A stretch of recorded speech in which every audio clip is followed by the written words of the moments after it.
Assalamualaikum warahmatullahi wabarakatuh. Waalaikumsalam. Salam warahmatullahi wabarakatuh. Bismillahirrahmanirrahim. Alhamdulillahirabbil alamin wassalatu wassalamu ala asyrafil anbiya'i wal mursalin wa ala alihi wa ashabihi ajmain amma ba'du. Alhamdulillah, semoga kita semua dalam keadaan sehat walafiat. Mudah-mudahan majelis kita pada hari ini mendapat keberkahan Allah Subhanahu wa taala. Insyaallah ilmu yang kita dapatkan di majelis ini memberikan maslahat dan manfaat bagi kita dan dapat meningkatkan insyaallah keimanan dan ketakwaan kita kepada Allah Subhanahu wa taala. Bapak Ibu para hadirin, para jamaah sekalian, kembali kita lanjutkan pembahasan kita tentang surat Al-Kahfi. Berikut ini kita masuk kepada ayat ke-47 insyaallah sampai 50. Kita lihat tampilan slide-nya.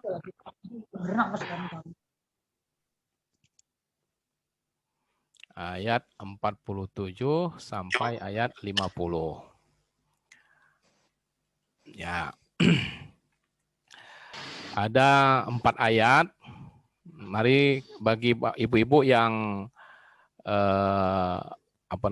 yang ada Al-Qur'annya atau yang bisa membaca di layar, mari sama-sama kita baca ayat ini untuk menambah keberkahan bagi kita semua.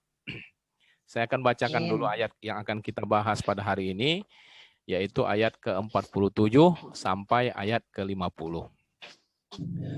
A'udzu billahi minasyaitonir rajim. Bismillahirrahmanirrahim. Wa yawma nusayyirul jibala wa taral arda barizatan wa hasyarnahum falam nughadir minhum ahada. وعرضوا على ربك صفا لقد جئتمونا كما خلقناكم أول مرة بل زعمتم أن لن نجعل لكم موعدا ووضع الكتاب فترى المجرمين مشفقين مما فيه ويقولون يا ويلتنا ما لهذا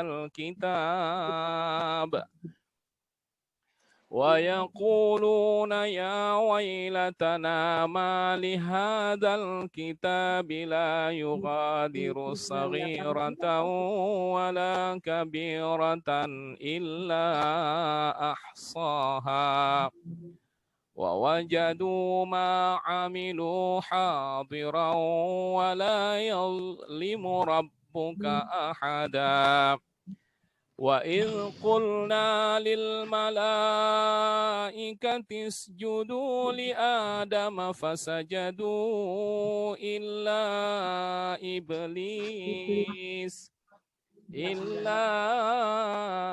إِبْلِيسَ كَانَ مِنَ الْجِنِّ فَفَسَقَ عَنْ أَمْرِ رَبِّهِ أفتتخذونه وذريته أولياء من دوني وهم لكم عدو بئس للظالمين بدلا صدق الله العظيم.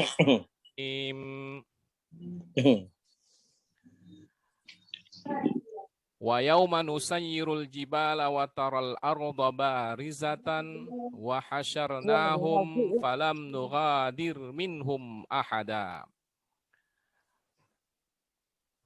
Wa uridu ala rabbika saffan laqad ji'tumuna kama khalaqnakum awwala marratin bal za'amtum wa uridu ala rabbika saffan laqad ji'tumuna kama khalaqnakum awwala marrah bal za'amtum allan naj'ala lakum mau'ida. Bapak Ibu para jamaah sekalian, ayat yang lalu sebelum ayat yang kita baca hari ini berbicara atau menjelaskan tentang sifat dan keadaan dunia yang tidak kekal. Ya, dikatakan sebelumnya bahwa harta dan anak itu adalah sesuatu yang bisa hilang. Sedangkan yang kekal itu adalah amal-amal salih kita. Nah, itu dijelaskan dalam ayat yang sebelumnya. Dan kekekalan itu sampai kepada akhirat. Ya. Nah, kemudian selain kita diingatkan untuk tentang kefanaan dunia atau ketidakkekalan harta duniawi ini, ya Nabi juga diminta atau diperintahkan oleh Allah untuk mengingatkan kaum musyrikin dan tentu juga bagi kita semua bahwa setelah kehidupan di dunia ini ada kehidupan lain gitu. Nah, itulah kehidupan yang abadi. Di mana pada saat itu nanti kita akan semua dibangkitkan oleh Allah, ya, dan kemudian akan dikumpulkan di suatu tempat yang kita sebut sebagai mahsyar atau padang mahsyar. Nah, inilah yang disebutkan dalam firman Allah yang kita baca barusan, yaitu ayat 47 dan 48. Ya, dan ingatlah. Ya, jadi ayat ini menyatakan dan ingatlah. Jadi kalimat dan di situ ada perintah untuk mengingat gitu ya. Nah, apa yang harus kita ingat? Akan hari, ya, akan hari kami perjalankan gunung-gunung. Artinya ingatlah suatu hari nanti ketika Allah akan memperjalankan atau akan menggerakkan gunung-gunung, ya. Dan tentu saja digerakkannya gunung-gunung ini bukan sekedar bergerak, ya. Dalam ayat yang lain kita tahu Allah berfirman dalam surat Al-Qari'ah, ya, yauma yakunun nasu kal farashil mabsus wa takunul jibalu kal aihnil manfush, ya, bahwa ketika bumi dihancurkan maka manusia seperti bulu-bulu yang berterbangan, anai-anai yang berterbangan, sedangkan gunung itu seperti kapas, ya, bulu yang berterbangan gitu. Nah, itulah yang dimaksud dalam ayat ini, diperjalankannya gunung-gunung, ya. Kalimat nusayyir itu artinya diperjalankan dalam arti digerakkan gitu ya. Nah, lalu dihancurkan dan kemudian engkau melihat, ya, dalam ayat itu dikatakan engkau melihat, ya. Apa yang dimaksud dengan melihat? Apa yang kita lihat? Bumi itu rata. Ya, bumi itu rata. Kenapa rata? Ya, karena gunung-gunungnya sebagai penghias bumi itu sudah dihancurkan oleh Allah, gitu ya. Dan kami telah kumpulkan mereka, ya, dan kami telah kumpulkan mereka dan tidak kami tinggalkan seorang pun dari mereka. Jadi sesuatu yang pasti terjadi. Ya, dalam ayat ini kalimat yang digunakan selalu kata kerja masa lalu. Ya, kalau kita lihat ayatnya, sebentar. Kalau kita lihat ayatnya itu kalimat wahasyarnahum, ya, wahasyarnahum itu kalimat dalam bentuk masa lalu, ya, kata kerja masa lalu. Nah, ini sedangkan kita dikumpulnya nanti gitu. Nah, ketika sebuah peristiwa masa akan datang dikemukakan dalam bentuk kata kerja masa lalu, ya, telah di sini itu bukan berarti sudah terjadi, tapi itu menunjukkan pasti akan terjadi. Makanya dalam terjemahannya itu kita artikan seperti ini, ya. Dan kami telah kumpulkan mereka. Ya, kami telah kumpulkan itu bukan berarti kita sudah berkumpul, tapi pasti akan dikumpulkan oleh Allah. Itu maksudnya, ya. Jadi kata-kata kerja yang berbentuk masa lalu padahal kejadiannya akan datang, itu menunjukkan bahwa peristiwa itu pasti terjadi. Itu salah satu cara Al-Qur'an dalam bahasa Al-Qur'an mengungkapkan sesuatu, ya. Nah, jadi bahwa di dalam ayat ini digambarkan, ayat 47 ini, ada 3 keadaan ya kiamat, suasana ketika menjelang kiamat itu yang disebutkan. Ya, yang pertama diperjalankannya gunung-gunung, yang kedua karena dihancurkan segala macam yang ada di atas bumi, maka kita akan saksikan bumi itu menjadi rata. Ya, tidak ada apa-apa lagi di dalamnya. Lalu kemudian manusia pun dikumpulkan oleh Allah. Ya, jadi hal-hal yang yang disebutkan dalam ayat ini sebagai tanda kiamat itu ada setidaknya 3. Ya, diperjalankan gunung, bumi diratakan, dan manusia dikumpulkan.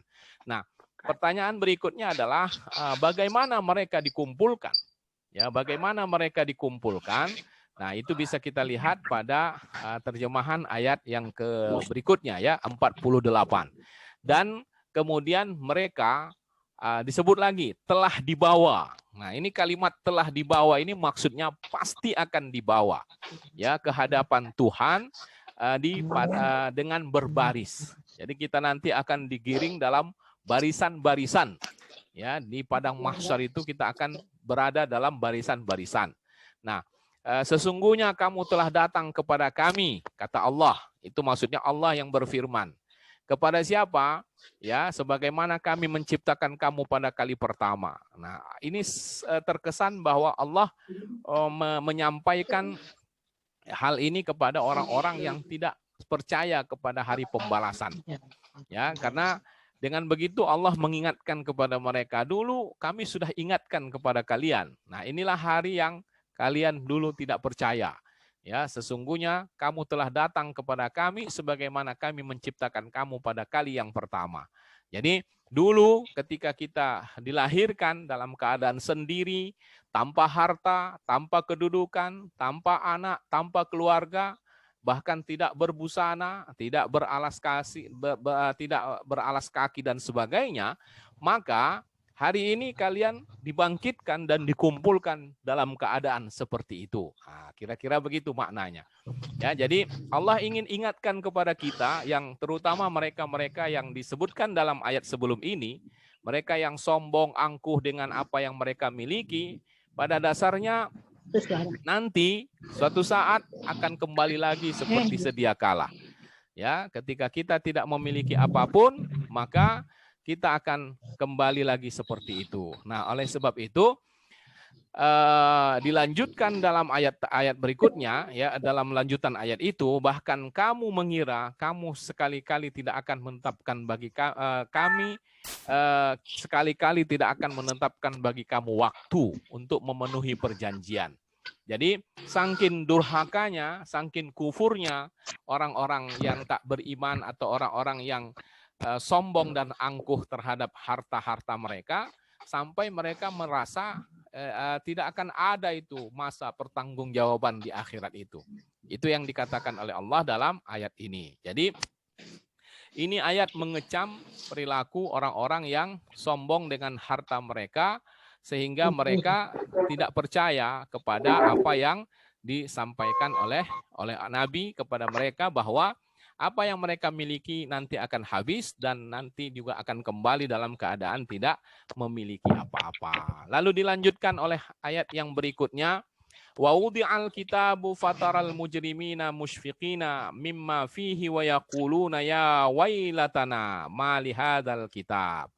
Ya, jadi ayat selanjutnya mengatakan wa wudi'al kitabu fataral mujrimina musyfiqina mimma fihi wa yaquluna ya wailatana ma li hadzal kitab la yughadiru saghiratan wala kabiratan illa ahsaha wa wajadu ma amilu hadira wala yazlimu rabbuka ahada.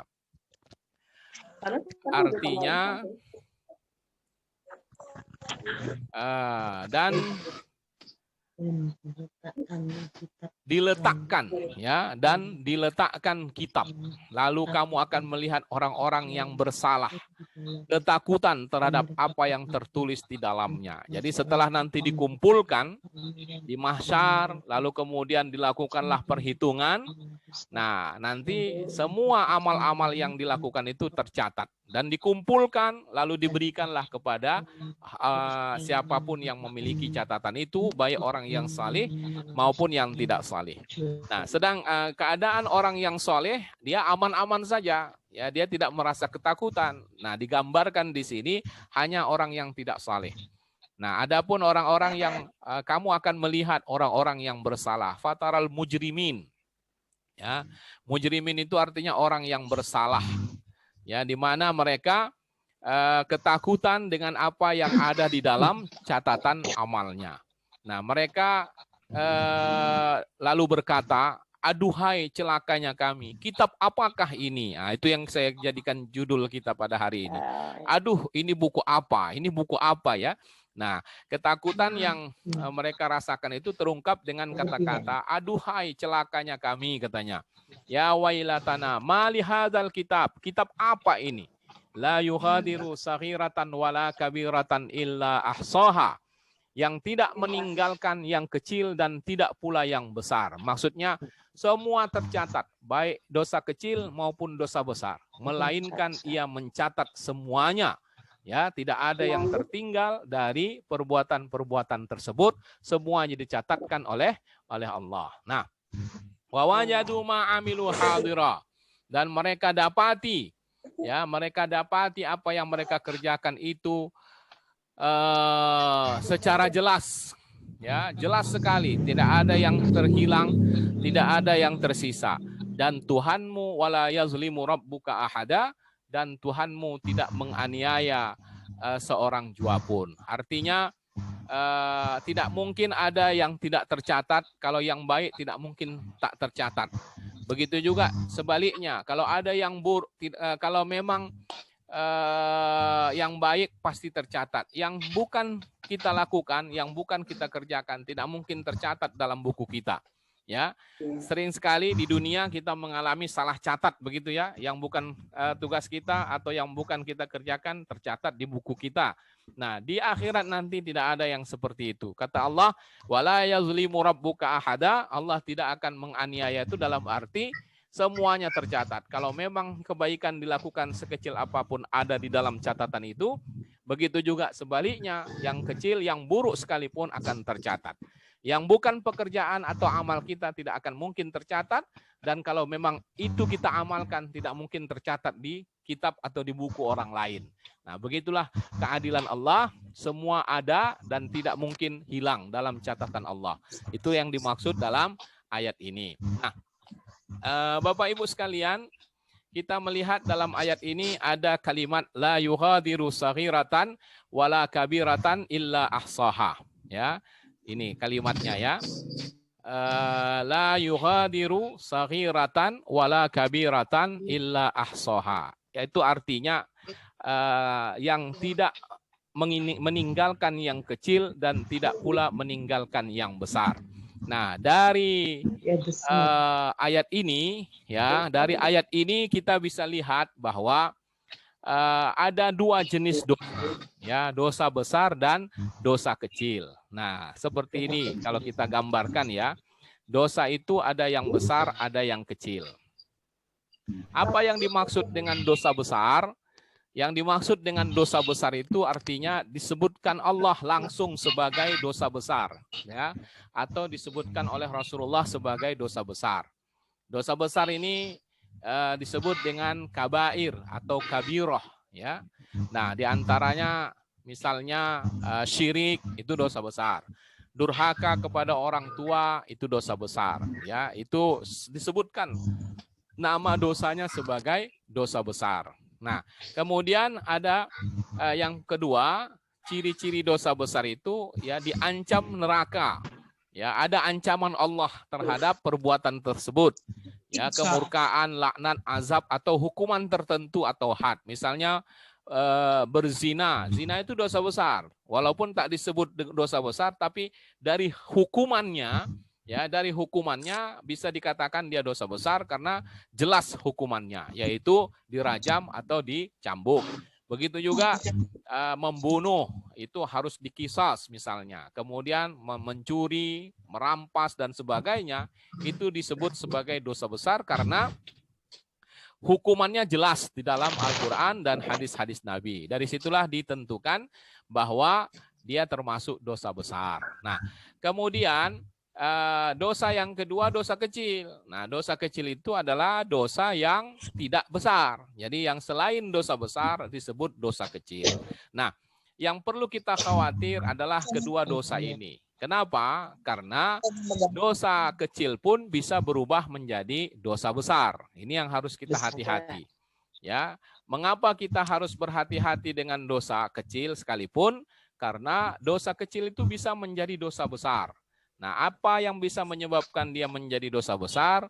Ini yang perlu kita waspadai. Yang pertama, dosa kecil bisa menjadi dosa besar itu adalah karena dilakukan terus-menerus.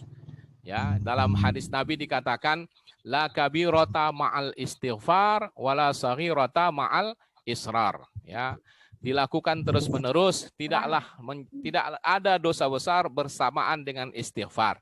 Dan tidak ada dosa kecil kalau dilakukan terus-menerus. Artinya kalau terus-menerus dilakukan dosa kecil, ya jadinya dosa besar.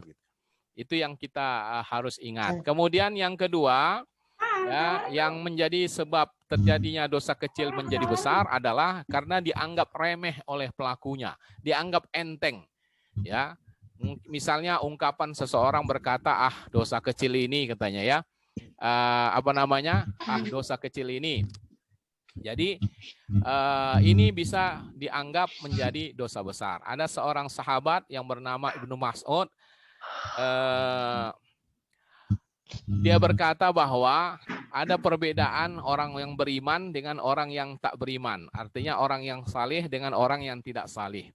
Yang kalau orang yang beriman, orang yang saleh, dia memandang dosa itu, ya, dia melihat dosa itu seperti dia duduk di pinggir jurang gitu. Ya, qa'idun tahta jabal. Ya, dia berdiri di samping jurang yang dia sangat takut jatuh ke dalamnya. Nah, itulah kalau sifat orang-orang beriman. Jadi kalau orang beriman itu dia ketika dia melakukan dosa, rasa takutnya terhadap dosa itu besar sekali seperti dia berada di pinggir jurang lah. Nah, sedangkan orang yang fajir itu artinya orang yang berperilaku tidak baik lah ya, orang yang banyak dosa atau karena keseringan berbuat dosa begitu, yara atau memandang dosanya itu kazubabin ya, seperti lalat yang menempel di hidungnya. Ya, kalau kita membayangkan ada lalat yang nempel di hidung itu biasanya kan tinggal ngusir sekedarnya aja gitu, itu udah kabur kan. Nah, begitulah dia anggap dosa itu seperti lalat yang nempel saja. Nah, itu menunjukkan dia bukan orang yang taat, dia bukan orang yang baik, karena sebagai seorang mukmin yang baik, dia menganggap dosa sekecil apapun adalah sesuatu yang besar sehingga dia betul-betul berhati-hati. Itu yang kedua. Jadi dianggap remeh itu bisa menyebabkan dosa itu menjadi besar. Kemudian yang ketiga, yang menyebabkan dosa itu menjadi besar adalah dosa yang dipamerkan oleh pelakunya. Jadi seolah-olah dia bangga melakukan itu. Nah, walaupun dosa kecil, itu yang bisa menyebabkan dia dosa besar. Kadang-kadang dosa yang dilakukannya itu sudah tertutupi sebetulnya, tak ada yang tahu, tapi malah dipamerkan seolah-olah dia bangga melakukannya. Ini yang perlu diingatkan kembali bahwa justru itulah yang menyebabkan dia menjadi besar. Ya, jadi ada sebuah hadis Nabi mengatakan bahwa ada orang yang malamnya dia melakukan maksiat dan Allah sudah tutupi maksiatnya itu, tak ada yang tahu. Besoknya dia sendiri yang membongkarnya. Ya, dia sendiri yang menceritakan aib-aibnya. Padahal tidak ada yang tahu sebelumnya. Nah, itu menunjukkan artinya dia berbuat sesuatu yang besar sehingga terbongkarlah apa yang dilakukannya. Itu yang ketiga. Yang keempat, dosa bisa menjadi besar adalah ketika Lupa, apa Tat. namanya, ketika Anaknya nggak dilakukan ketemu. oleh orang yang apa namanya, orang yang boleh dibilang sebagai panutan gitu. Ya, jadi dosa itu dilakukan oleh seorang tokoh gitu atau seorang yang public figure gitu ya, orang yang sangat terkenal populer sehingga perilakunya bisa mempengaruhi orang gitu. Nah, jadi beratnya dosa yang dikerjakannya itu disebabkan kemungkinan akan diikuti oleh banyak orang. Nah, itu yang paling berbahaya. Jadi katakanlah misalnya seorang kiai besar gitu ya melakukan hal yang tak baik gitu. Itu bagi dia ya perbuatan itu bisa menjadi besar dosanya. Kenapa? Karena dampaknya ya, karena dampaknya bisa dilakukan oleh banyak orang dan itu membuat dosa itu menjadi berat bagi dia. Jadi seseorang yang memiliki pengaruh yang besar dalam masyarakat lalu dia lakukan hal yang bagi orang awam, bagi orang biasa itu hal yang biasa, tapi bagi dia itu bisa menjadi dosa besar. Karena apa? Karena dampak nanti orang akan mengikut perilakunya itu akan lebih banyak gitu. Nah, mungkin kalau orang biasa melakukannya tidak begitu berdampak bagi yang lain, tapi kalau seseorang yang memiliki pengaruh besar di masyarakat melakukan hal yang sama, maka akan menimbulkan mudarat yang lebih banyak, maka disitulah dosa itu menjadi lebih berat bagi dia. Ya, jadi ada kemungkinan dosa-dosa itu seperti itu, dan apakah dosa itu besar atau kecil atau dari kecil menjadi besar? Dalam ayat itu dikatakan semua akan dicatatkan oleh Allah. Ya, semua akan dicatat oleh Allah, semua akan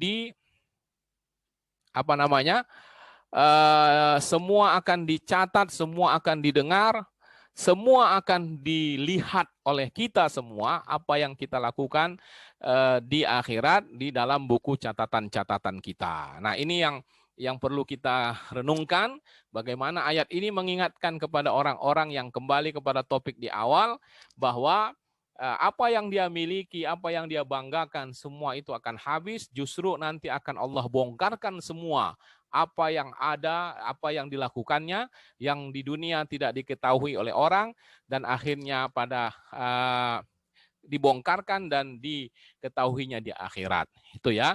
Nah, kemudian kita lanjutkan berikutnya.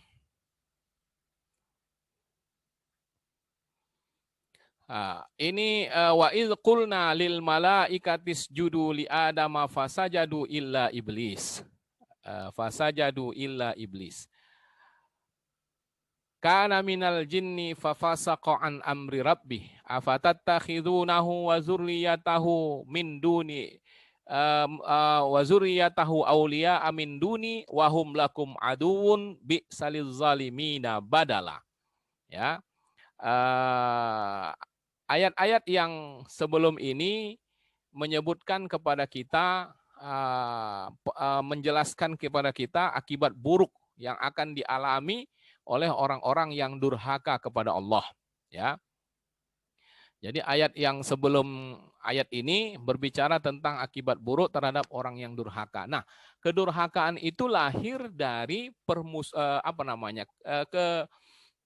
kedurhakaan itu lahir dari godaan setan, ya. Setanlah yang menggiring seseorang menjadi durhaka kepada Allah.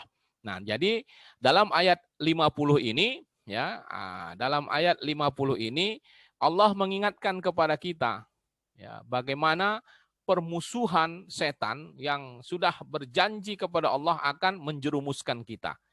Nah, ini termasuk ayat yang sering diulang, ya, beberapa kali di dalam Al-Quran. Ayat menceritakan tentang perilaku iblis sejak awal ketika dia disuruh sujud kepada Adam, itu berulang kali disebut. Kalau kita baca Quran dari mulai Al-Baqarah itu ada, ya, ini dalam surat Al-Kahfi, nanti di dalam surat Toha, nanti juga akan diulang. Oh ya, sebelumnya dalam surat Al-A'raf. Ya, dalam surat Al-A'raf itu juga diulang oleh Allah. Jadi menunjukkan bahwa ini yang selalu harus kita perhatikan, bahwa hubungan kita dengan setan itu memang tak pernah baik gitu. Ya, janganlah kita lengah bahwa memang setan itu menjadi musuh abadi bagi kita. Ini yang mau diingatkan kembali dalam surat Al-Kahfi. Ya, jadi setelah Al-Baqarah, ya, kemudian Al-A'raf, lalu Dalam Al-Kahfi lagi diulang oleh Allah. Nanti setelah ini ada surat Toha, itu juga ada membicarakan itu. Nah, untuk sekali lagi mengingatkan kepada kita tentang permusuhan setan kepada manusia sejak kehadiran manusia pertama kali. Nah, diharapkan apa? Ya, diharapkan dengan apa namanya ini? Dengan mengingatkan kepada peristiwa ini, ya manusia akan menjauh dari godaan setan sehingga terhindar dari akibat buruk sebagaimana yang digambarkan pada ayat-ayat sebelum ini, ya. Jadi ketika ada orang yang mendapatkan nikmat lalu dia durhaka, mendapatkan nikmat lalu dia sombong kepada makhluk Allah, itu sebetulnya adalah godaan setan yang berhasil terhadap dirinya sehingga akhirnya dia mengikuti langkah-langkah setan yang sombong sebagaimana dulu dia sombong kepada Adam di hadapan Allah dan para malaikat. Nah, itu dia ya. Makanya ayat ini memiliki hubungan dengan ayat yang sebelumnya dalam hal untuk mengingatkan kepada kita bahwa kesombongan itu adalah apa namanya? Penyakit atau perbuatan setan, ya. Perbuatan yang diwariskan oleh setan dan itulah yang disusupkannya kepada manusia sehingga manusia terjerumus ke dalam kedurhakaan kepada Allah. Jadi kedurhakaan iblis dan kedurhakaan manusia itu bisa berangkat dari kesombongan. Kesombongan itu bisa mencelakakan dan dari situlah dia kemudian durhaka kepada Allah. Maka dalam ayat ini dikatakan dan ingatlah, ya. Dan ingatlah, sekali lagi kata Allah, ketika kami berfirman kepada para malaikat. Apa kata Allah kepada para malaikat? Pada saat itu iblis memasukkan dirinya dalam kelompok malaikat. Makanya di ujung ayat itu disebutkan illa iblis, kecuali iblis. Berarti perintah untuk sujud itu juga ditujukan kepada iblis. Padahal di sini Allah menyuruh kepada malaikat. Maka boleh difahami bahwa iblis itu masuk ke dalam kelompok malaikat. Ya, dia bukan masuk secara hakikatnya, tapi saat itu perintahnya juga ditujukan kepada iblis gitu ya.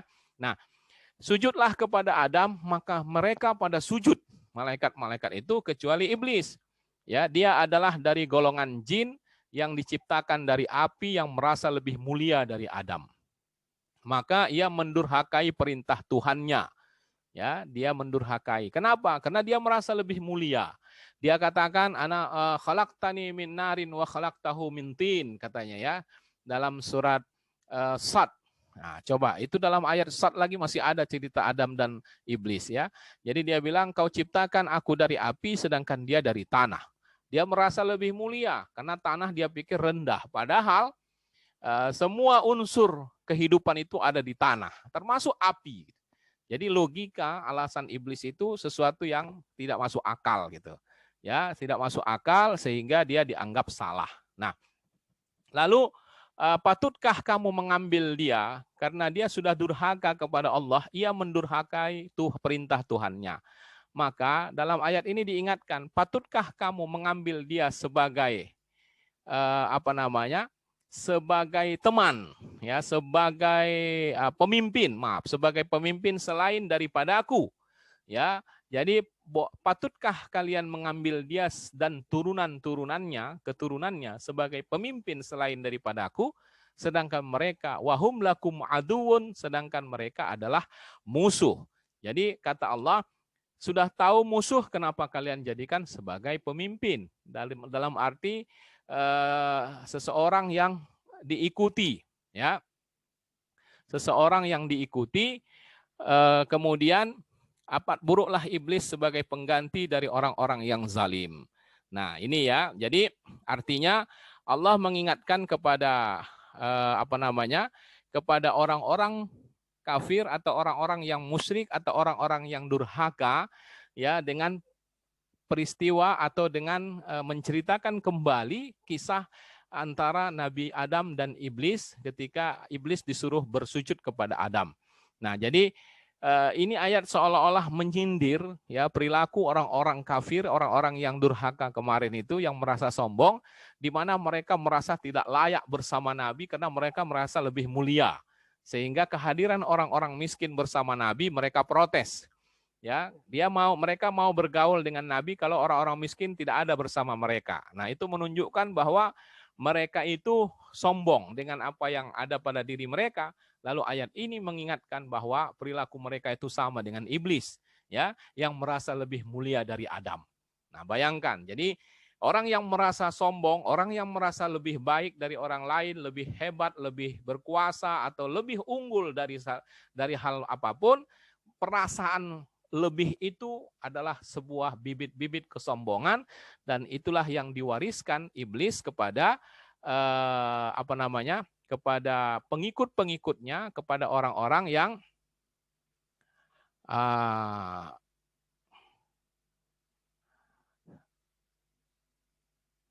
sebentar Bu ya, sebentar Pak.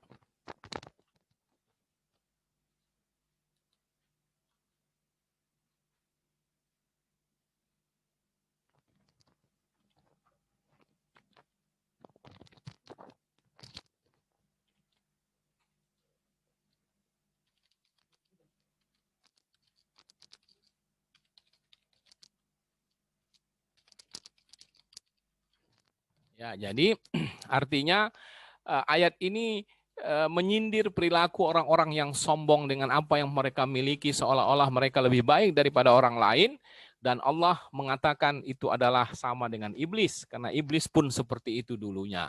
Jadi ayat ini mengingatkan sumber iblis itu adalah sumber pertama kesesatan dan kedurhakaan, dan segala sesuatu yang berangkat dari kesombongan, maka itu akan menyebabkan seseorang akan terjebak kepada perilaku atau perbuatan-perbuatan dosa lainnya.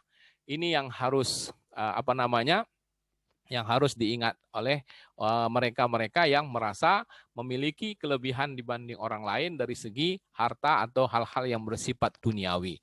Pada dasarnya kesombongan itu bisa dari hal apa saja, ya, baik dalam hal agama maupun dalam hal dunia. Ya, jadi kesombongan itu apapun bentuknya itu sesuatu yang sebenarnya adalah warisan dari iblis.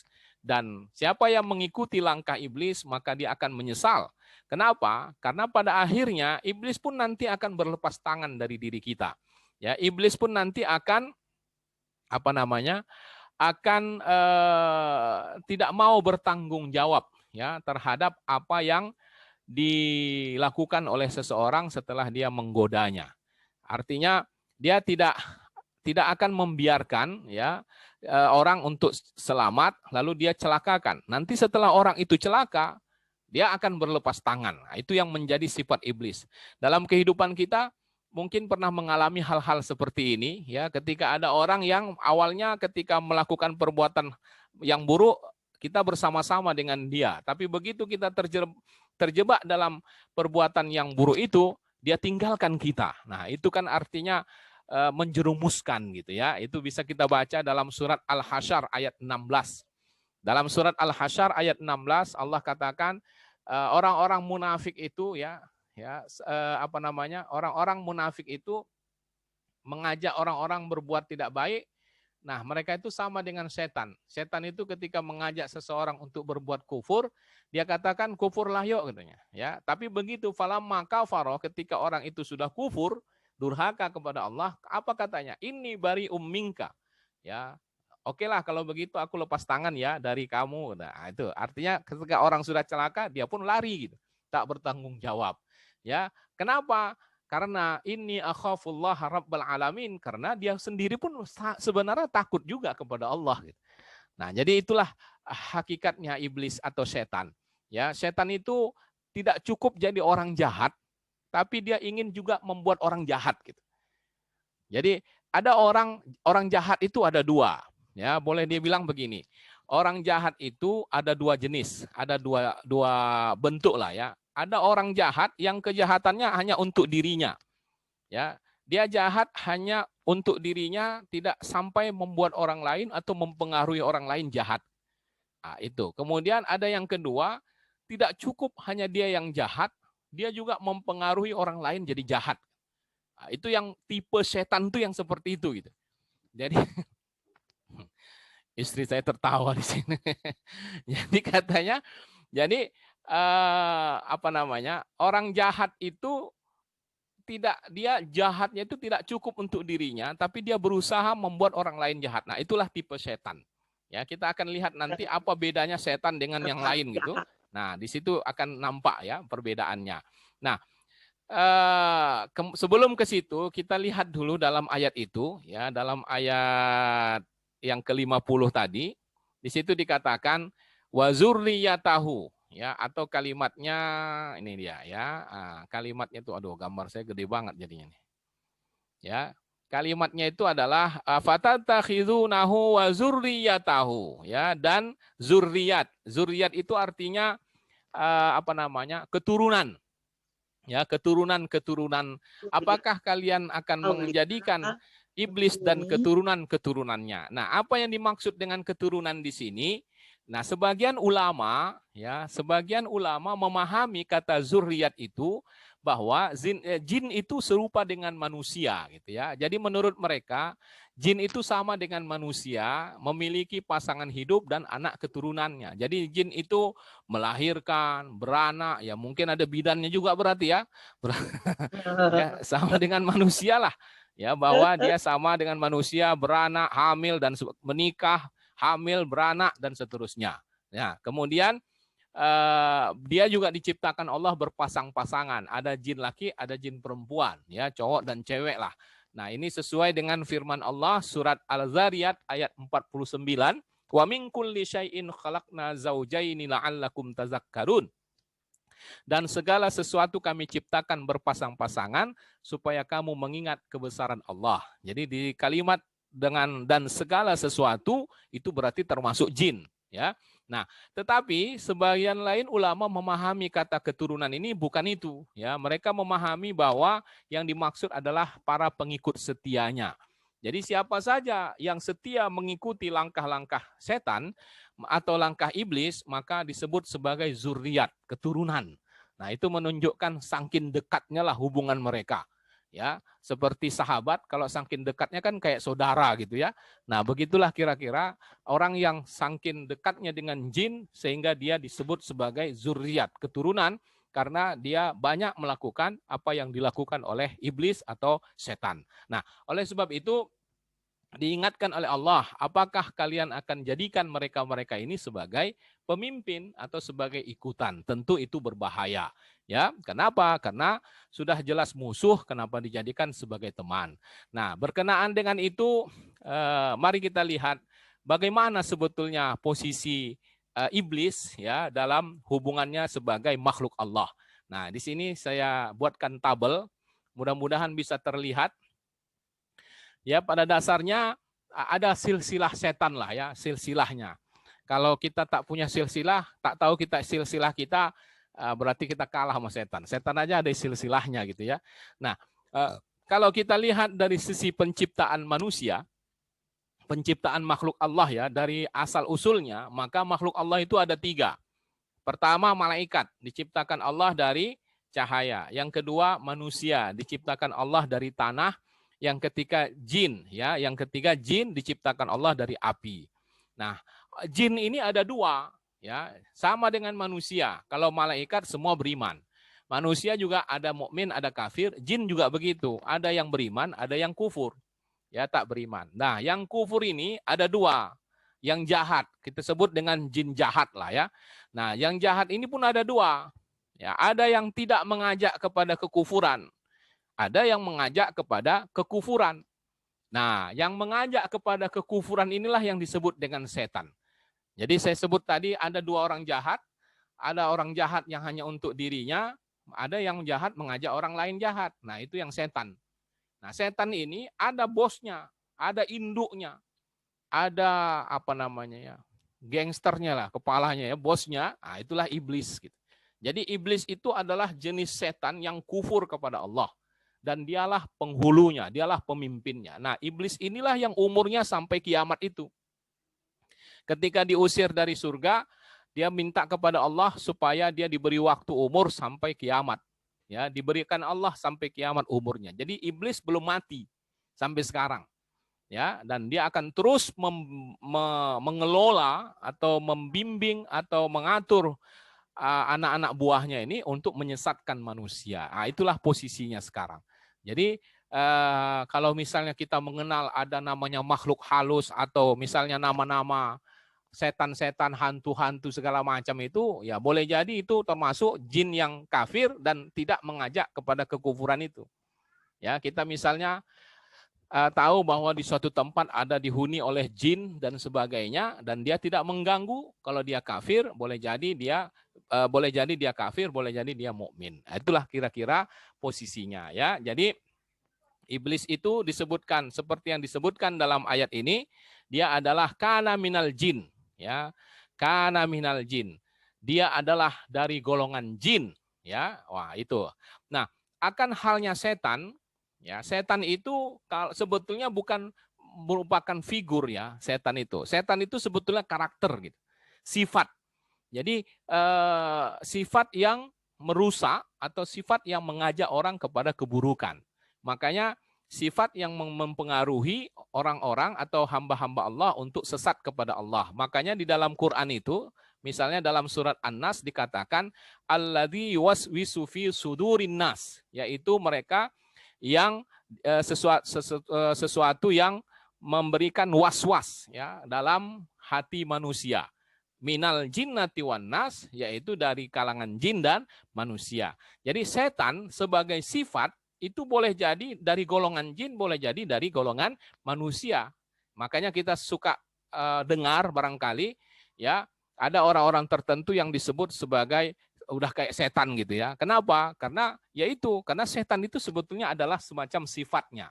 Ya, sifat dari jin, makhluknya atau fisiknya jin, tapi sifatnya setan. Nah, itu bisa karena dia sifat, maka betullah ayat itu mengatakan bahwa setan itu minal jinnati wan nas, boleh jadi dari kalangan manusia, boleh jadi dari kalangan jin. Nah, itu, ya. Baik.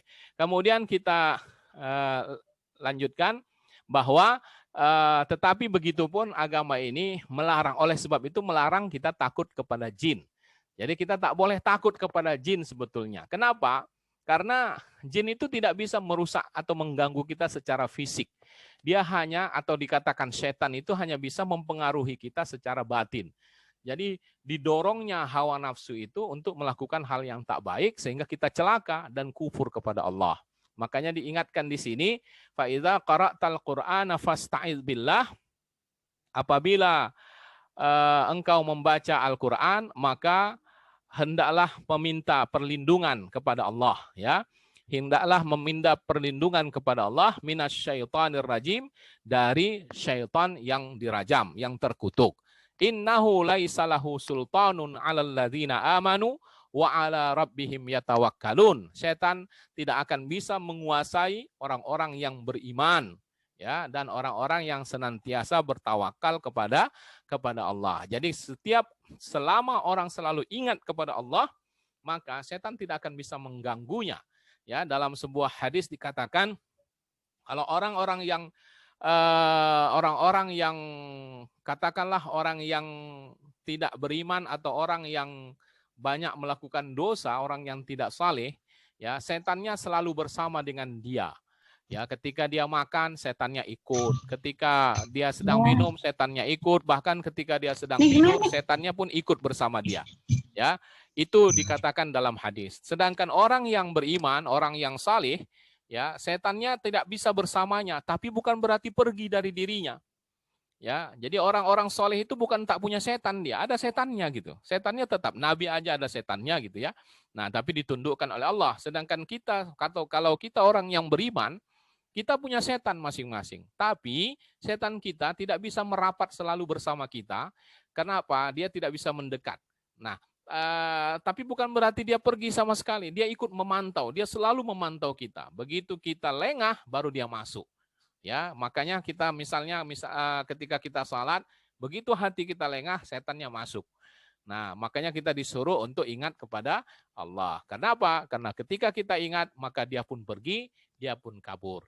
Bapak Ibu sekalian, inilah yang bisa kita bahas pada ayat ini. Ya, artinya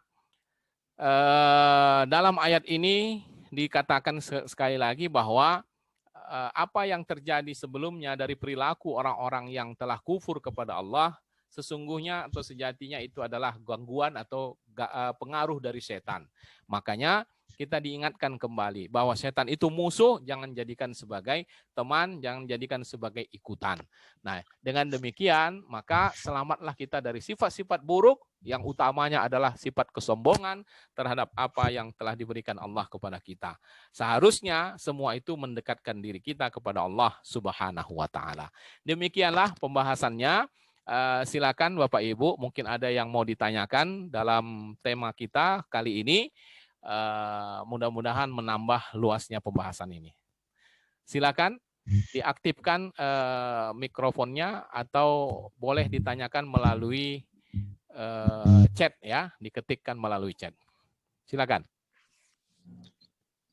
Assalamualaikum warahmatullahi wabarakatuh, Ustaz. Waalaikumsalam warahmatullahi wabarakatuh. Ini Ibu Noni ya?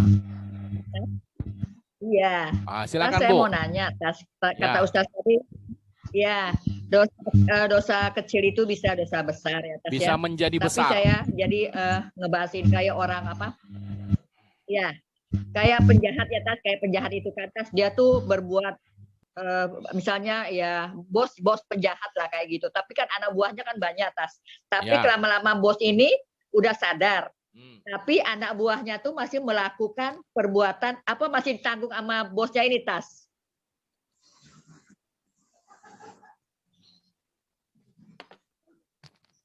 Jadi bosnya sudah tobat. Udah tobat, Tas, tapi masih berbuat lah kayak gitu. Tapi bosnya udah bilang, udahlah tinggalin aja deh, saya aja udah tobat. Tapi anak buahnya saking banyak tuh masih terus ya. Nah, itu gimana dosanya, Tas? Maka dia harus betul-betul berusaha mengingatkan kembali orang-orang yang sudah pernah atau yang masih mengikuti langkah-langkah yang dilakukannya sebelumnya. Ya, jadi semua orang yang dia anggap terpengaruh karena apa yang sudah dia lakukan, dia harus sampaikan itu. Ya, dia harus sampaikan perubahan perubahan dirinya dan mengajaknya untuk bertaubat. Sampai di situ itu adalah maksimal yang dia lakukan.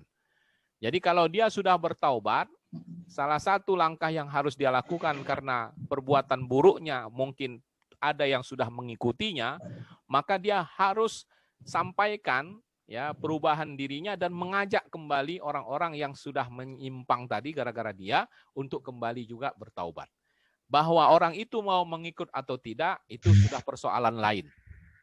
Ya. Jadi yang penting dia sudah ajak kembali,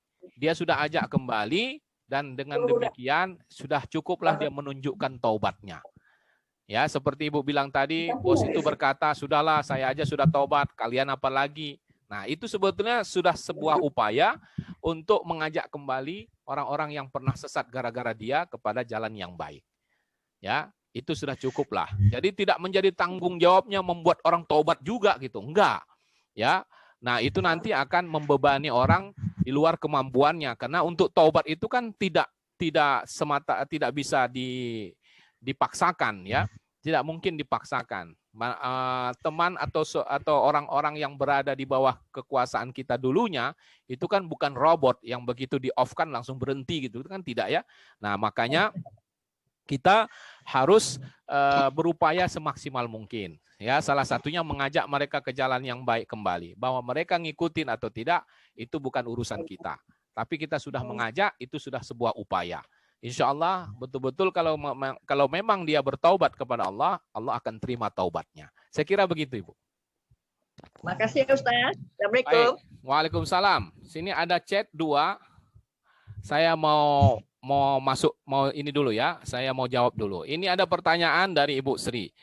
Assalamualaikum Ustaz. Waalaikumsalam. Apakah jin muslim itu masuk surga juga? Iya. Wa ma khalaqtul jinna wal insa illa liya'budun. Dalam Quran dikatakan, aku tidak ciptakan jin dan manusia kecuali untuk beribadah kepadaku. Artinya, kewajiban menjalankan agama itu juga ditujukan kepada jin, bukan hanya manusia.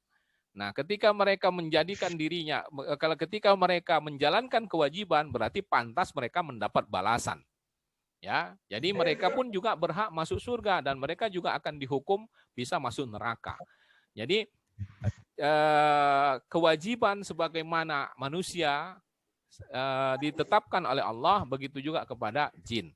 Dan sebagaimana nikmat yang didapatkan oleh manusia dengan amal yang dikerjakannya, begitu juga yang didapatkan oleh jin.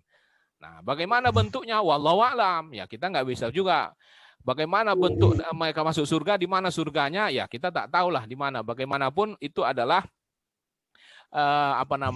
sesuatu yang sifatnya gaib, kita tidak tahu. Yang pasti mereka juga akan mendapatkan balasan baik yang baik maupun yang buruk. Begitu. Terima kasih Ustadz penjelasannya. Sama-sama. Silakan yang lain.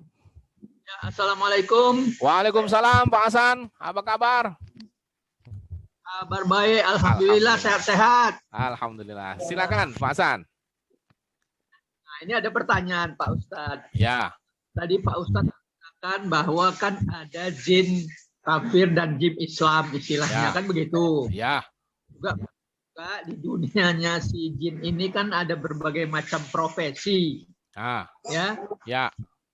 Seperti tadi Pak Ustadz bilang mungkin karena mereka berkembang biak ada pula bidannya, kan gitu. Itu bercanda itu. Nah, ini Ya, silakan Pak. ada beberapa orang yang saya sendiri juga pernah mendekatinya. Ya, yang dia berprofesi sebagai apa ya istilahnya, kalau kita katakan orang pintar lah, bisa menyembuhkan penyakit, kan begitu. Ya. Terutama waktu itu saya ada mengantarkan seseorang teman yang terkena kanker, ya kanker payudara.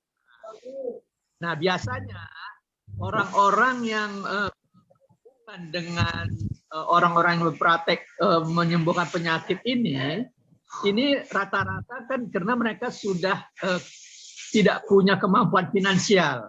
Ya. Karena namanya tentu zaman itu belum ada BPJS, kan begitu. Sekarang sudah ada BPJS, ya kan? Nah, memang secara kenyataan kita lihat orang yang teman saya ini ya sembuh lah dari kankernya, kan begitu. Ya. Nah, pertanyaannya nih, nah seperti tadi diungkapkan ada jin Islam, ada malah seperti pertanyaan Bu Sri, mereka berhak nggak masuk surga. Apakah kalau kita berhubungan dengan orang yang berpraktek, ya bisa menyembuhkan, dan katanya dengan jin, Ya. kan nggak tahu juga. Nah, apakah dianggap syirik juga, Pak Ustadz? Ya. Baik. Jadi baik Pak Hasan, kita kita bisa menandai ya bahwa praktek itu sudah mengarah kepada kemusyrikan. Ya, itu. Jadi artinya kemungkinan yang kita khawatir dia termasuk dalam praktek perdukunan atau perbuatan syirik yang dilarang ya. Nah, jadi ini sebetulnya bisa ditandai dari apa yang terjadi dalam pengobatan itu atau dalam praktek pengobatan itu. Nah, boleh jadi kita lihat dari orangnya ya, boleh jadi kita lihat juga dalam praktek pengobatannya. Nah, kalau dia menggunakan ayat-ayat Allah seperti ruqyah begitu, ya membacakan ayat-ayat tertentu dan tidak melakukan hal-hal yang di luar nalar untuk itu, maka kita masih bisa terima. Tapi kalau dia sudah menggunakan media-media tertentu, ya yang harus kita katakanlah harus kita lakukan secara tidak wajar, misalnya kalau jeruk jeruk yang berkerut-kerut itu ya. Jeruk purut. Jeruk purut ya. Saya tak tahu nih orang Jakarta nyebutnya apa. Kalau kami jeruk purut sih.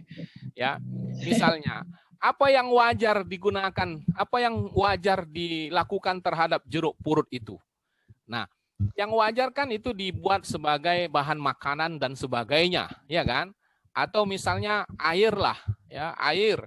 Apa yang wajar dibuatkan untuk air itu? Ya diminum atau diusapkan ke badan. Itu yang wajar.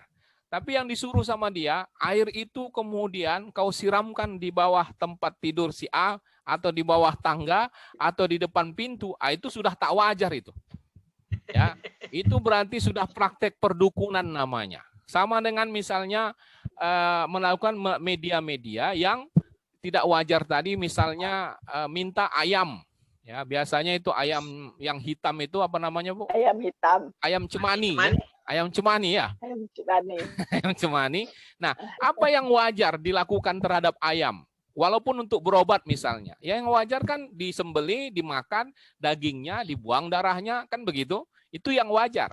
Tapi yang dilakukan oleh dukun itu memerintahkan ayam cemani ini disembeli, lalu darahnya diambil, lalu ditaruh di mana, itu tak wajar. Itu sudah namanya perdukunan namanya. Jadi media-media itu bisa kita tandai sebagai perdukunan ketika dia digunakan untuk hal yang tak wajar. Ya, termasuk juga menggunakan hal yang tak wajar. Ya, misalnya kain putih ya dililit, disimpul di mana itu hal-hal yang seperti itu bisa kita tandai sebagai perdukunan. Sejauh tidak ada praktek-praktek seperti itu, dia hanya membacakan ayat-ayat suci Al-Qur'an, doa-doa yang bisa kita fahami bersama, ya bisa kita fahami kalimat-kalimatnya, maka itu adalah semacam ruqyah dan itu dibolehkan dalam agama.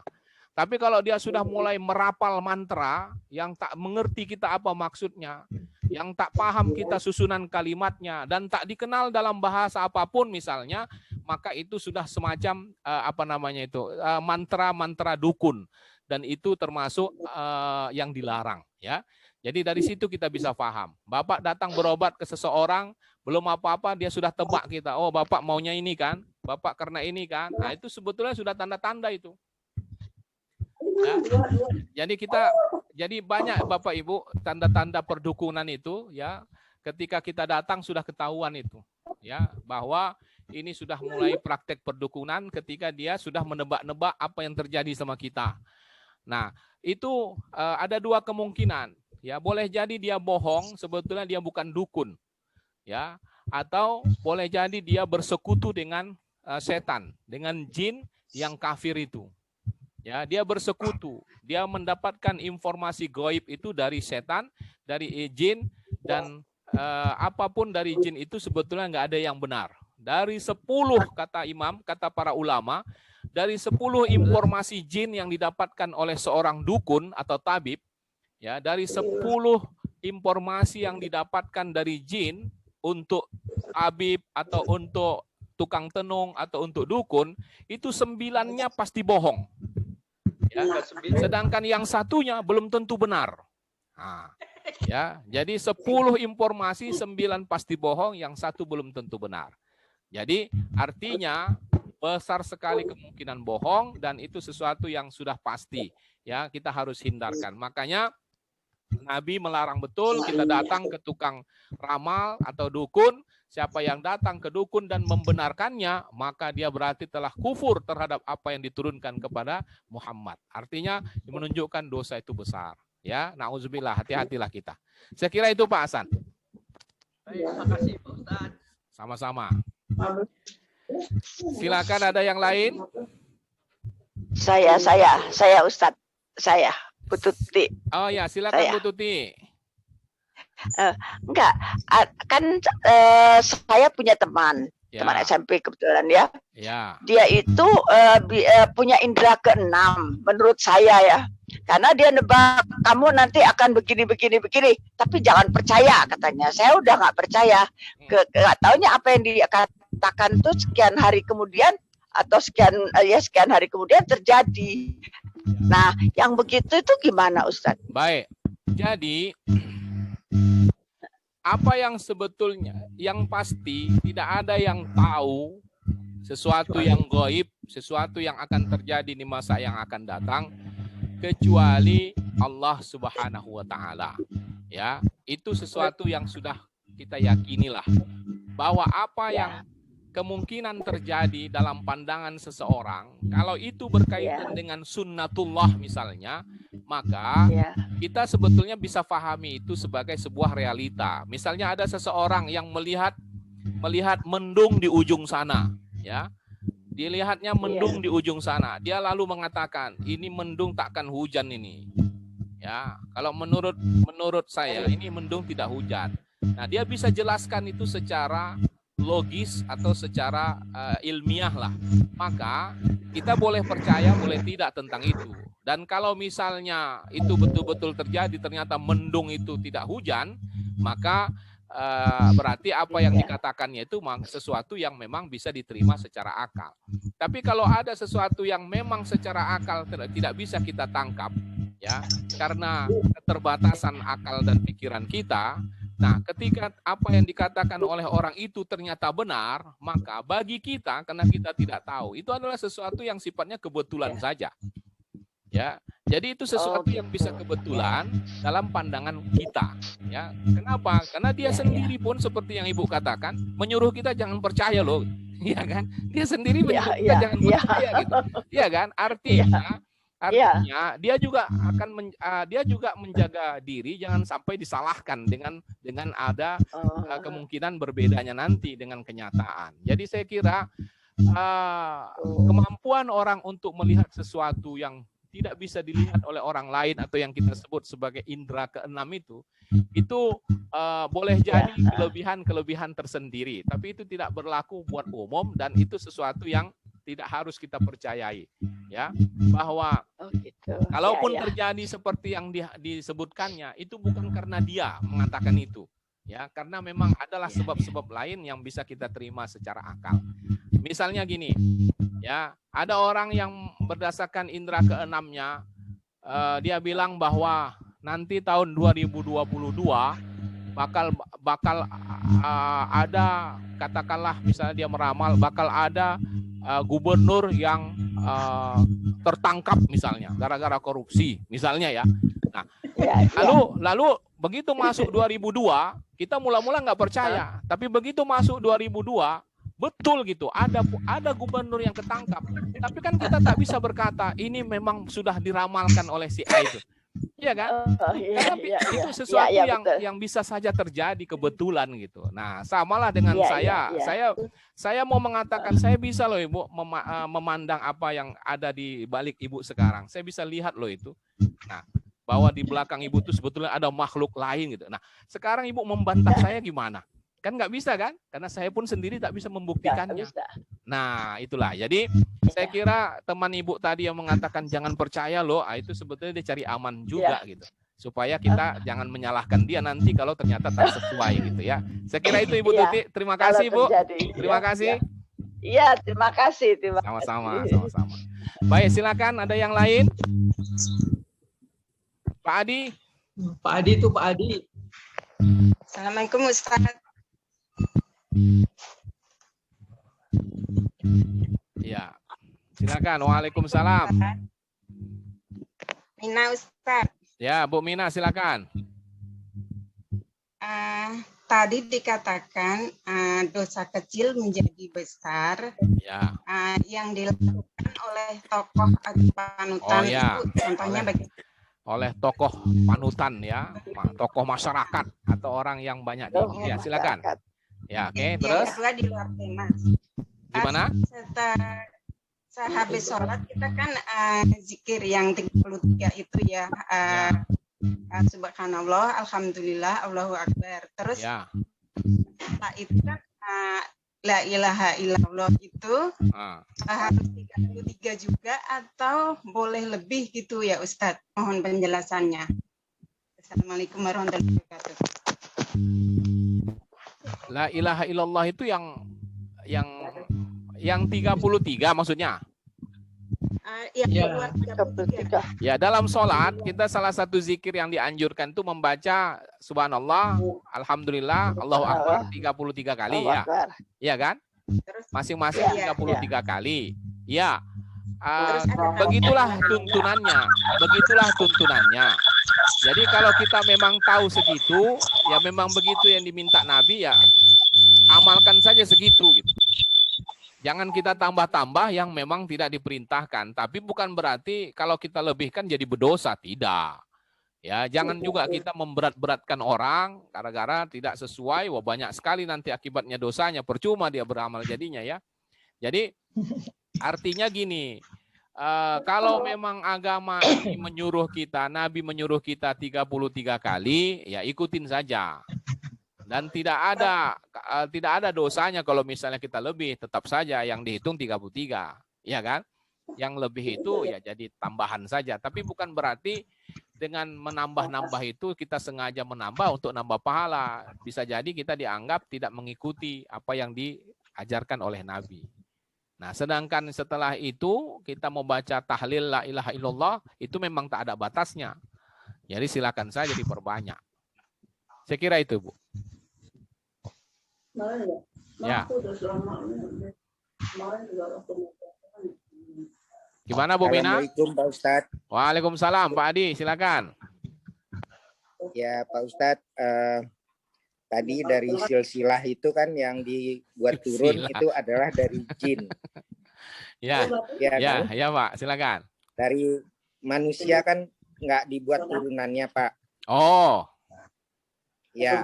Nah, tapi saya yakin bahwa turunan dari manusia itu ada yang kafir kan? Oh ya, betul. Tuh. Ada juga. Nah, terus ya pasti ada yang kafir ya. Ada yang kafir, ada yang mukmin. Saya nggak tahu. Ya, mukmin. Saya nggak tahu munafik masuk mana itu Pak. Oke. Nah, terus satunya lagi ya. yang ingin saya tanyakan. Ya. Boleh nggak kita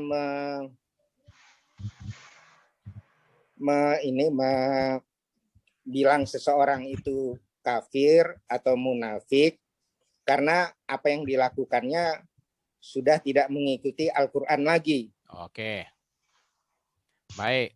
Jadi misalnya gini, saya selalu menahan diri, misalnya tidak akan menjelekkan seorang Islam di mata orang yang bukan Islam.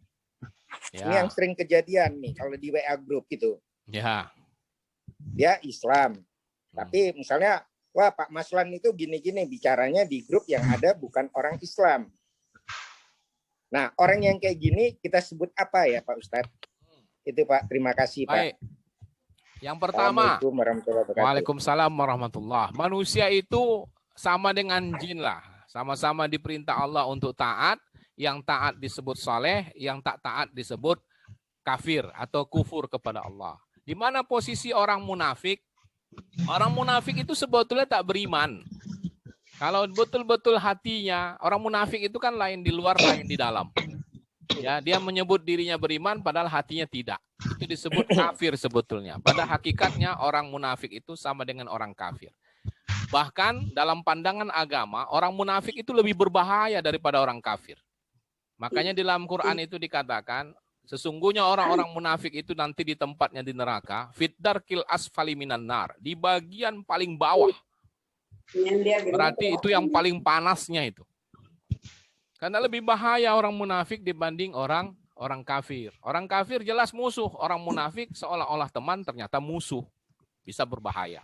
Nah, orang munafik itu ada dua. Ada orang munafik yang betul-betul dari hatinya dia tak beriman.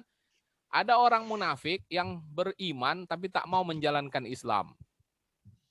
Dia muslim tapi tak mau mengamalkan agama. Dia muslim tapi dia tidak punya ikatan persaudaraan dengan sesama orang Islam. Dia muslim tapi dia tidak punya solidaritas terhadap umat Islam. Dia muslim tapi dia tidak merasa bersaudara dengan sesama muslim. Maka dia menjelek-jelekkan muslim lain, maka dia memperburuk atau dia memfitnah muslim yang lain, maka itu termasuk munafik.